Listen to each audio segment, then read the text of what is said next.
नमस्कार दोस्तों, कैसे हैं आप सब। आशा करता हूं अच्छे होंगे। I Sanoj welcome you all to Umang study YouTube channel. जी हाँ फ्रेंड्स, इस वीडियो में बात करने वाले हैं आरआरबी एनटीपीसी ऑफिशियल एफएक्यू के बारे में। तो सारी जानकारी आपको डिटेल में मालूम चल जाएगी। उससे पहले यदि अगर अभी तक आपने उमंग स्टडी यूट्यूब चैनल को सब्सक्राइब नहीं किया है तो सब्सक्राइब करके बेल आइकन को जरूर दबा दीजिएगा रेलवे भर्ती की हर पल की अपडेट के लिए। वीडियो स्टार्ट करने से पहले आप सभी के लिए एक इन्फॉर्मेशन है फ्रेंड। अनअकैडमी की तरफ से लर्निंग फेस्टिवल लाया गया है।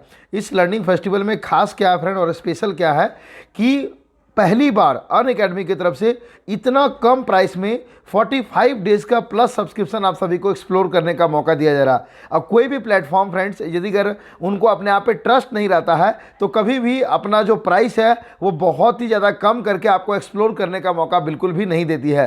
कहीं ना कहीं अपने प्लेटफॉर्म को, अपने प्रोडक्ट के ऊपर ट्रस्ट होता है, अपने प्लेटफॉर्म के ऊपर विश्वास होता है कि एक बार यूजर यदि उस प्लेटफॉर्म को, उस प्रोडक्ट को इस्तेमाल करते हैं तो डेफिनेटली वो फ्यूचर में भी इस्तेमाल करना चाहेंगे। तो आईआईटी के स्टूडेंट्स के लिए, नीट के स्टूडेंट्स के लिए, क्लास 8 to 12 के स्टूडेंट्स के लिए एक बहुत ज़्यादा सुनहरा मौका है। और इसमें भी हमारा कूपन कोड इस्तेमाल करते हैं उमंग स्टडी, UMANG विदाउट स्पेस, तो आपको सीधा 10% का आपको इंस्टेंट डिस्काउंट मिलता है। तो वीडियो के डिस्क्रिप्शन में साथ ही कमेंट सेक्शन में आपको एक लिंक प्रिंट किया हुआ मिल जाएगा। उस लिंक पर क्लिक करके हमारा कूपन कोड अप्लाई करके आप आसानी से इस ऑफर का लाभ उठा सकते हैं। तो ये जो FAQ है फ्रेंड, ये आप लोग खुद से भी डाउनलोड कर सकते हैं। और ये जो PDF है ये आपको उमंग स्टडी के टेलीग्राम चैनल पर भी मिल जाएगा। जो आप लोगों को लिंक दिया गया है एग्जामिनेशन सिटी इंटीमेशन चेक करने का, वहाँ पे जैसे ही आप लोग लॉगिन करते हैं तो लॉगिन वाले सेक्शन में ही ये आपको FAQ मिल जाएगा।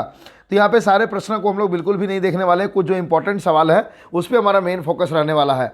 जैसे कि पहला सवाल है, वह परीक्षा शहर तिथि पाली आदि का विवरण कब देख सकता हूँ या सकती हूँ। तो ये आप लोग जानते हैं, इसके ऊपर बिल्कुल भी फोकस नहीं करेंगे। सेकंड सवाल आप लोगों का, मेरे परीक्षा शहर तिथि और शिफ्ट को देखने की प्रक्रिया क्या है, उसका भी यहाँ पे डिटेल जानकारी दिया गया है। नेक्स्ट हम लोग आगे बढ़ते हैं तीसरे सवाल की तरफ। तीसरा सवाल आप लोगों का, क्या परीक्षा तिथि शहर शिफ्ट में परिवर्तन की अनुमति है। तो आपको पता है कि इसकी अनुमति बिल्कुल भी नहीं है। चौथा सवाल जो पूछा गया है वो है, मैं अपना मुफ्त यात्रा प्राधिकरण कब डाउनलोड कर सकता हूँ। तो आप लोग सिटी इंटीमेशन के साथ ही डाउनलोड कर सकते हैं, SC और ST के स्टूडेंट्स। पांचवा सवाल है, मैं अपना कॉल लेटर कब डाउनलोड कर सकता हूं या कर सकती हूं। तो आपको पता है कि 4 दिन पहले आप लोग डाउनलोड कर सकते हैं। छठा सवाल है, मैं मॉक टेस्ट लिंक कहां से देख सकता हूं। सभी के सभी आरआरबी की ऑफिशियल वेबसाइट पे आप लोग को मॉक टेस्ट का लिंक मिल जाएगा। सातवां सवाल है, परीक्षा तिथियां क्या है। तो ये जो कि लॉगिन करने के बाद जो आपको एग्जामिनेशन डेट बताया जाता है वही आप लोग का एग्जामिनेशन डेट है। आगे है, परीक्षा की अवधि क्या है। तो आपको पता है कि 90 मिनट का है। नौवां सवाल है, CBT के दौरान सबमिट बटन कब सक्रिय होगा। तो ये जैसे ही आप लोग का जनरल स्टूडेंट्स के लिए 90 मिनट पूरा होगा, PWD कैंडिडेट्स के लिए 120 मिनट पूरा होगा, ऑटोमेटिक ये जैसे कि आप लोग का सबमिट बटन एक्टिवेट हो जाएगा। उसके बाद 10वां सवाल है, एक उम्मीदवार कितनी भाषाओं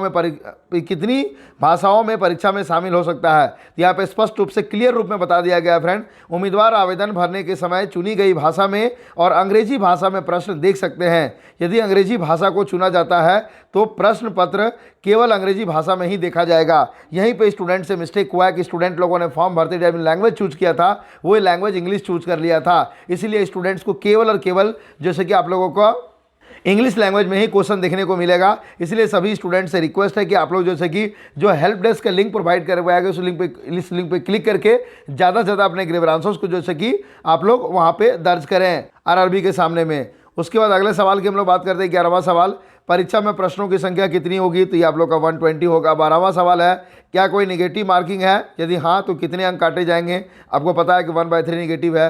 प्रतिदिन कितने शिफ्ट हैं, तो 2 शिफ्ट है। उसके बाद अगला सवाल की बात 14वां जो सवाल है, परीक्षा का समय क्या होगा। तो सारा डिटेल यहाँ पे टाइमिंग दिया गया है, कब कब कौन कौन सा एग्जामिनेशन होगा। 15वां सवाल, सत्यापन के लिए परीक्षा केंद्र में कौन से दस्तावेज लाने होंगे। ये बहुत ज़्यादा इंपॉर्टेंट है फ्रेंड, क्योंकि आपने देखा होगा हम लोगों ने SSC के बहुत सारे ऐसे स्टूडेंट्स का रिव्यू किया जिनको कि एग्जामिनेशन देने का परमिशन ही नहीं मिलता है और वो जो है कि रिजेक्ट हो जाते हैं। जिसको हम लोग यहाँ पे डिटेल में डिस्कशन करने वाले हैं, क्योंकि ये एक ऐसी चीज़ है जो कि एक भी स्टूडेंट बिल्कुल भी मिस्टेक नहीं करेंगे, क्योंकि इसमें यदि आप मिस्टेक करेंगे तो फिर आपके पास कोई चॉइस नहीं बच जाता है। परीक्षा स्थल के प्रवेश पर कॉल लेटर आपको 4 दिन पहले मिल जाएगा। सभी लोग ले लेंगे, इसमें किसी स्टूडेंट्स को कोई परेशानी नहीं होती है।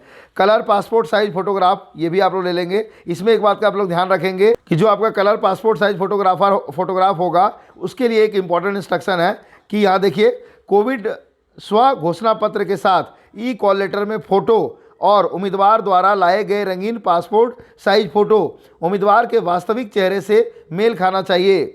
मतलब जो आपका रियल फेस है फ्रेंड, और जो आपका एडमिट कार्ड में फ़ोटो है, और जो फ़ोटो आप ले करके गए हैं, या और ये जो आपका रियल इमेज है, ये जो है कि इन दोनों इमेजेस से रिलेवेंट होना चाहिए। तो ये कोई बहुत परेशानी वाली बात नहीं है, ये बस इंस्ट्रक्शंस के लिए दे दिया गया है। इसके लिए आपको बहुत ज़्यादा परेशान बिल्कुल भी नहीं होना है। और यहाँ पे एक और भी आप लोगों के लिए मेन डाउट क्लियर हो जाता है फ्रेंड, कि बहुत सारे स्टूडेंट्स को ये भी कन्फ्यूजन होता है कि फॉर्म भरते टाइम जो हमें मतलब कि फ़ोटोग्राफ दिए, क्या वही फ़ोटोग्राफ लेकर के जाना है? तो यहाँ पे वैसा कुछ भी नहीं है। आप लोग कोई भी लेटेस्ट पासपोर्ट साइज फोटोग्राफ भी लेकर के जा सकते हैं।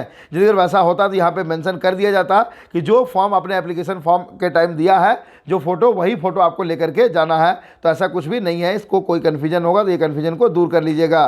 नेक्स्ट जो सबसे इंपॉर्टेंट है, और वैध मूल फोटो आईडी कार्ड को प्रस्तुत किया जाना है। एक मिनट, एक एकदम बार बार मैं इसको पढ़ रहा हूँ, valid original photo identity card आपको लेकर के जाना है। वैलिड मतलब वैलिड वो वैध होना चाहिए, अवैध नहीं होना चाहिए, और वो ओरिजिनल होना चाहिए। किसी प्रकार का स्कैन नहीं होना चाहिए, किसी प्रकार का फोटोकॉपी नहीं होना चाहिए, किसी भी प्रकार का कुछ भी नहीं चलेगा ओरिजिनल के अलावा।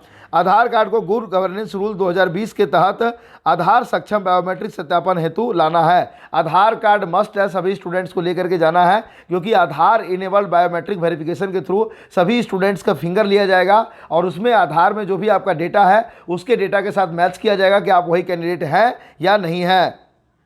आगे देखते हैं, कम से कम एक मूल और वैध फोटो आईडी, फोटोकॉपी स्कैन किया हुआ या वैधता समाप्त नहीं होना चाहिए। यानी कि जो भी आप लोग फोटो आईडी लेकर के जाएंगे, ना ही वो फोटोकॉपी होना चाहिए, ना ही वो स्कैन होना चाहिए, ना ही उसकी वैलिडिटी समाप्त होना चाहिए। जैसे voter ID, Aadhaar card, e Aadhaar, driving licence, PAN card, passport, नियोक्ता द्वारा जारी पहचान पत्र, यदि उम्मीदवार सरकारी कर्मचारी है, या स्कूल या कॉलेज विश्वविद्यालय फोटो आईडी कार्ड, फोटो के साथ SSLC/HSC मार्कशीट प्रस्तुत की जानी चाहिए। ऐसा न करने पर अभ्यर्थी को परीक्षा में बैठने की अनुमति नहीं दी जाएगी। आईडी प्रूफ की फोटोकॉपी की अनुमति नहीं होगी। कोविड-19 स्व घोषणा पत्र के साथ ये हम लोग देख चुके हैं। तो आशा करते हैं ये जो सबसे इंपॉर्टेंट लाइन था, इसी वीडियो बनाने का जो मकसद था वो भी यही मकसद था। ये जो पूरा पॉइंट है, ये पूरा आप सभी स्टूडेंट्स को क्रिस्टल क्लियर हो चुका होगा। इसमें किसी प्रकार का कोई भी कन्फ्यूजन होगा तो ये आप लोग कमेंट करके जरूर से जरूर पूछ लीजिएगा, क्योंकि आप लोग इतने दूर से एग्जामिनेशन देने के लिए जाएंगे, आपको एग्जामिनेशन देने का परमिशन नहीं मिलेगा। ये कहीं से भी उमंग स्टडी बिल्कुल भी बर्दाश्त नहीं कर पाएगी। 16वां सवाल की तरफ हम लोग देखते हैं।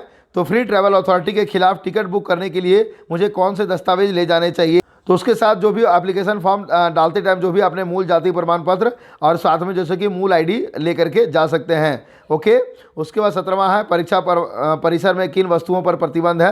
तो ये सारी जो वस्तुएं हैं वो प्रतिबंधित है। अगला जो है, क्या परीक्षा केंद्र में रफ सीट या पेन उपलब्ध कराया जाएगा? तो बिल्कुल आपको रफ सीट और पेन दोनों उपलब्ध करवाया जाएगा। इसको लेकर के आपको बिल्कुल भी परेशान नहीं होना है।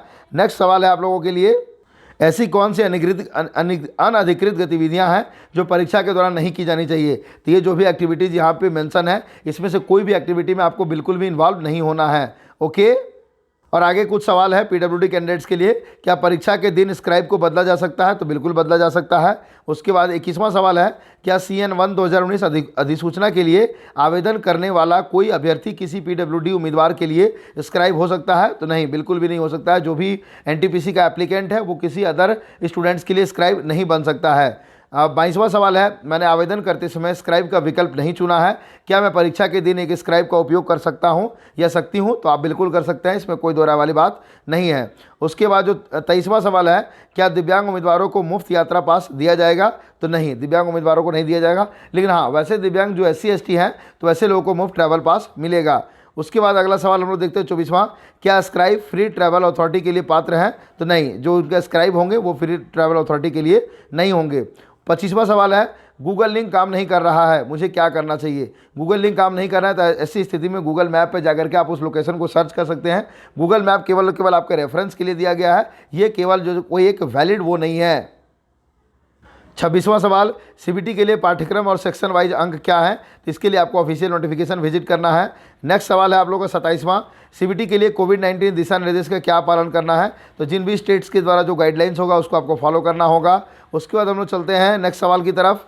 28वां सवाल, क्या परीक्षा के दौरान बायोमेट्रिक उपस्थिति ली जाएगी? हाँ, परीक्षा के दौरान बायोमेट्रिक उपस्थिति ली जाएगी, इसमें किसी प्रकार का कन्फ्यूजन नहीं रखना है। 29वां सवाल, क्या परीक्षा के दौरान आधार सत्यापन किया जाना है? हाँ, उम्मीदवारों से अनुरोध है कि अपना आधार कार्ड परीक्षा केंद्र पर ले जाएं। परीक्षा केंद्र पर उम्मीदवारों का आधार सक्षम बायोमेट्रिक सत्यापन होगा, जो कि मैंने पहले ही बता दिया है कि आधार इनेबल्ड बायोमेट्रिक वेरिफिकेशन आप सभी स्टूडेंट्स का किया जाएगा। तो देख सकते हैं फ्रेंड, 8 पेज के पीडीएफ में लगभग ऐसे जो भी सवाल जो कि स्टूडेंट्स के द्वारा बार बार अक्सर आरआरबी को ईमेल करके, आरआरबी को फ़ोन कॉल करके या फिर अलग अलग माध्यम से आरआरबी से पूछे जाते हैं, आरआरबी ने एग्जामिनेशन से पहले लगभग आपके सारे सवालों का जवाब दे दिया है। जो भी स्टूडेंट्स एग्जामिनेशन देने के लिए जाने वाले थे, 3 साल का समय लगभग बीत चुका है, तैयारियां जितनी आप लोगों को करनी थी उतना कर चुके हैं। इसलिए एग्जामिनेशन के लिए निकलने से पहले, क्योंकि बहुत सारे स्टूडेंट्स का जो एग्जामिनेशन सेंटर है बहुत ज़्यादा दूर दूर तक दिया गया है, जो किसी प्रकार का कोई मिस्टेक आपसे होती है तो दोबारा वापस आप घर घूम करके जा करके,